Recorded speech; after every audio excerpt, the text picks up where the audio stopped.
Hi there, I'm Nick Hocking and welcome to the Fish On website. Today we're going to be chasing some smart old trout in the pristine waterways of the southwest of Australia. Come with me. Okay, last thing we do before we go fishing is make sure we've got a nice hot dinner to come home to. We'll chuck our roast on the fire. When we get back, we're ready to eat.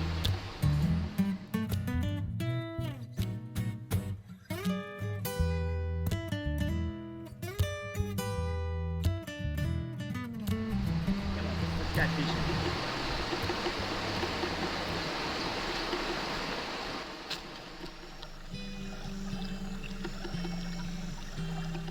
Well, here we are. We've arrived at our pristine mountain stream. I'll just quickly run you through the gear that we'll be using today. Start with our fly rod and reel. Very simple outfit, you don't have to spend a lot of money.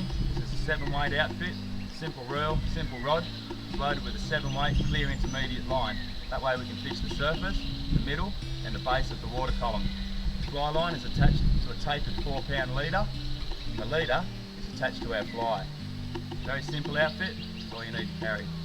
Now, fly vest, so we can carry all our gear around in one unit. We've got our fly box in here with quite a big selection of flies, and also a big bag full of flies here as well. You need to carry quite an amount of objects to throw at these trout, so they could be feeding upon anything.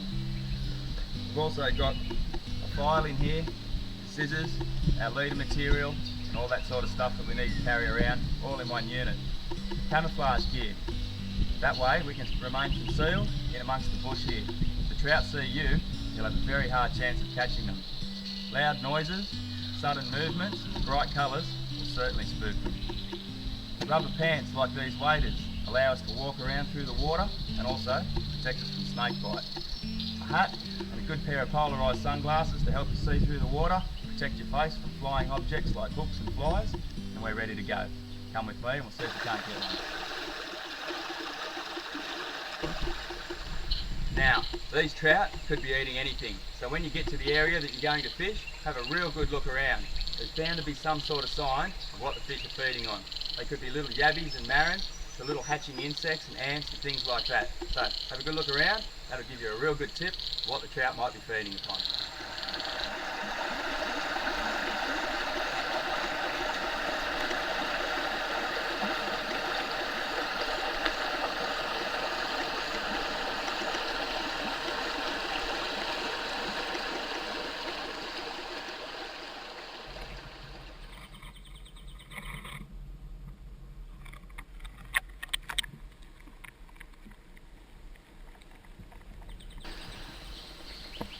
Very important.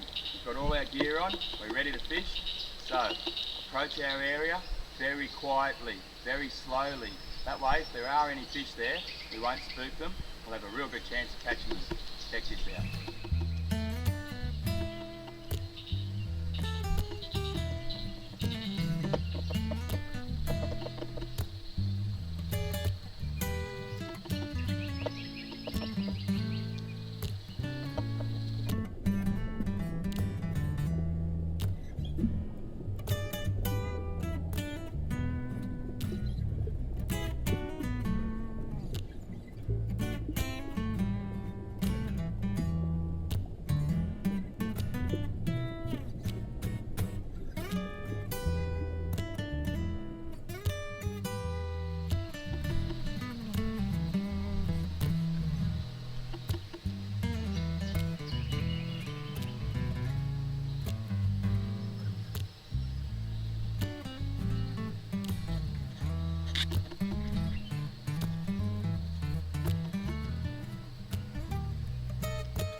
Big brown buck sitting underneath that ledge.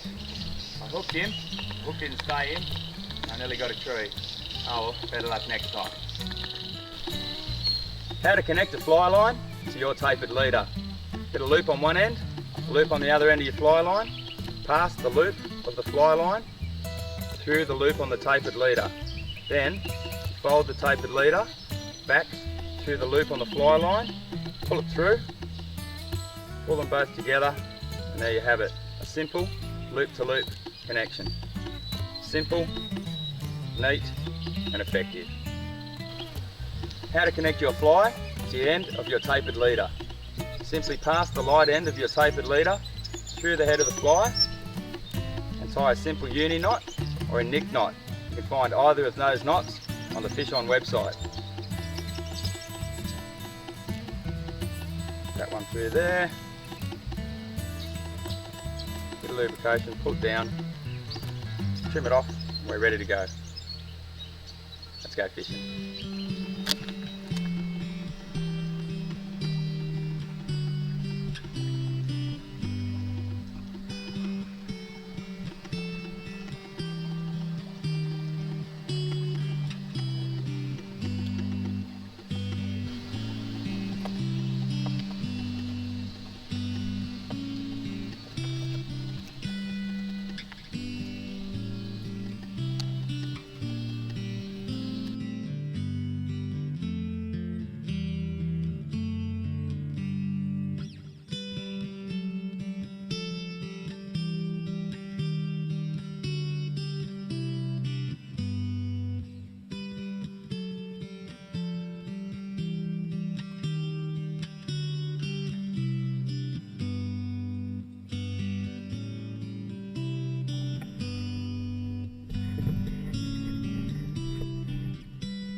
Okay, I've just spotted one of these wily little stream trout just in this little pocket of water behind me, so I'm just going to sneak over there, put a little fly in front of it and see what happens.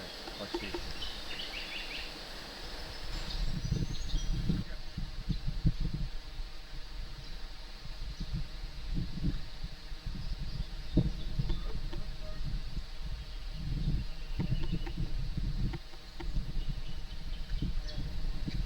Finally got one on.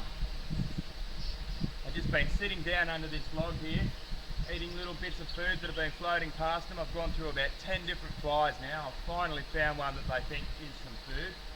And one's eating it. Looks like a little male. Just land him now.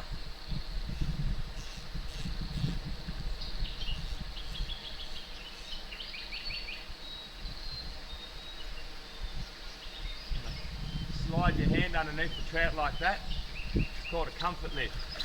Puts them into a trance, and there we go.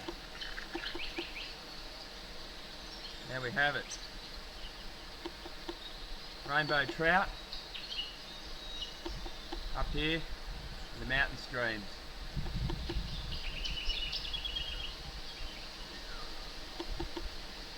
I'll get him back in.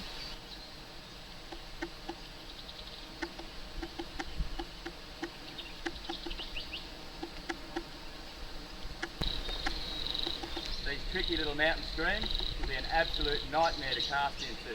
So I'll run you through a few cheeky little techniques that I like. First one, it's called a bow and arrow cast. Just grab the fly by the tail, little finger on the fly line to stop it pulling off the reel. Throw the rod back to make it either go left, right or straight. And then just let go of the tail of the fly, fire it in. Switch it back. Switch it back with the current. Trout down there, come out, grab it. This next cast is just a pretty simple roll cast. Straight over the top and pop, down into the water. Let it come back with the flow of the stream, trout down there. And then there's a standard fly cast, which just basically keeps the fly in the air the whole time, and then down into the water. That one pops down a little heavier, so the other two probably a little bit better for this sort of situation. When you're finished fishing, just simply tuck your leader around the base of your fly reel, bring your fly up, clip it on one of the snake guides. That way, when you're ready to start fishing again, all you need to do, take the leader out from around the base of the fly reel, tap the rod, fly comes off, we're ready to go.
Trout will always sit facing into the current. So you sneak up behind them, they won't see you.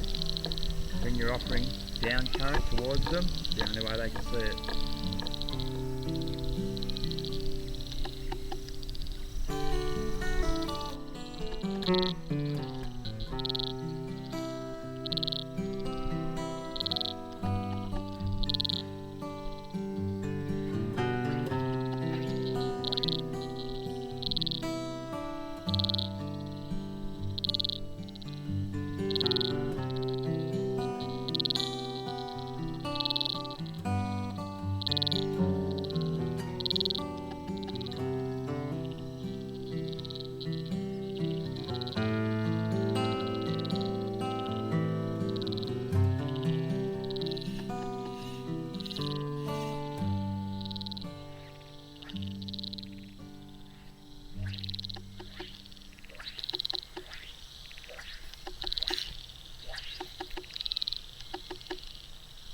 Put one out a little bit longer, just letting them sink down. The little channels running through the middle there. Twitching it down, always pays to vary your retrieve. Tried a couple of slow retrieves, a couple of twitchy retrieves, now we'll try a quicker one. Just a matter of finding out what works on the day.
always pays to keep your eye on your fly or your lure all the way to the bank.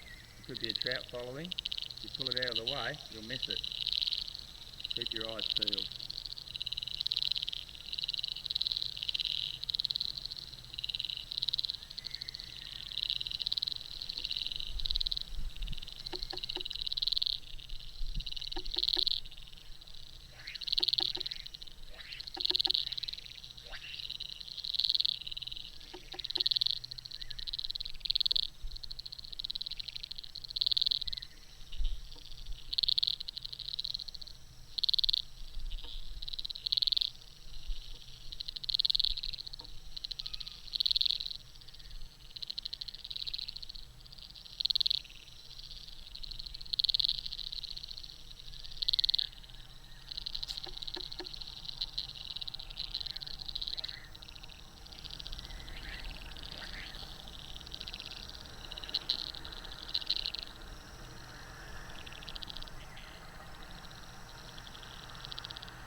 It's just a matter of trying each spot and moving around until you locate them.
This is what you call close quarter trout fishing at its best. You find them where you find them, and most of the time they're not in the easiest place to catch.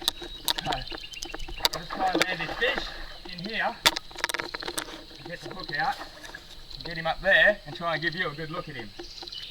Try and tire him out. He's a nice fish, he's a big buck brown. I just snuck up from behind in this nice little stream.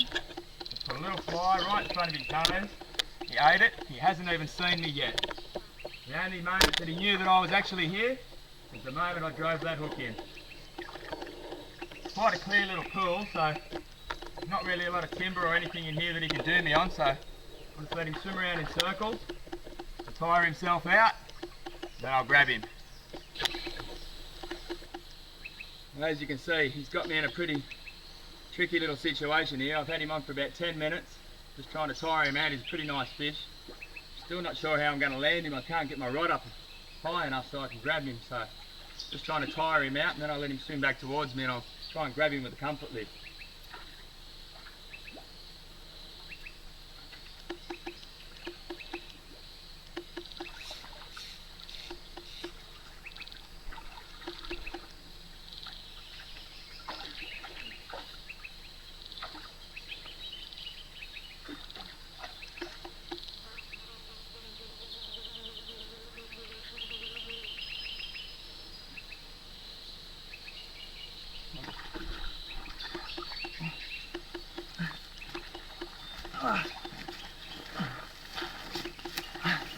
And there you have it. Woo. Beautiful. Big buck, rainbow trout. Caught on the fly out here in the pristine streams. Look at that big hook jaw on him. What a beautiful fish. Now there's nothing wrong with taking home a feeder trout. You go to all this effort to come here and catch one. Trout fishing's not all about catching hundreds of fish. It's about using all your skills and knowledge against one or two quality fish like this. We can take this fish home, put him in a smoker. It's been a great trip. See you next time on the Fish On website.